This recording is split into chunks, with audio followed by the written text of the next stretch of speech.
Hoy, Esther, ano mo pinaggagawa mo? Kala mo hindi kita makikita? Ay, bakit? Anong ginagawa ko? Wala naman akong ginagawa. Magsisiga nga lang ako dito eh. Magsisiga? Ba't di ka magsiga doon sa bahay niyo? Ba't dito? Ay, bakit? Masama ba? Siyempre, gusto lang namin ng kalinisan. Hindi kagaya sa inyo kasi mga dugyot.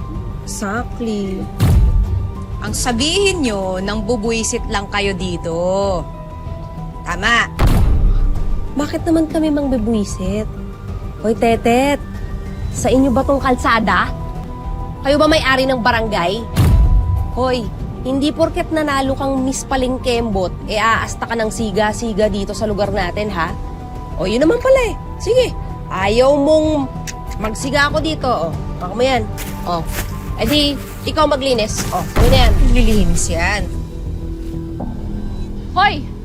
Ano yan? Ano yung ginagawa mo? Ano? Ugaling kalsada ka talaga. Uy, Hindi ka ano na naman? nagbabago. Sumusobra ka na ha, Esther ha?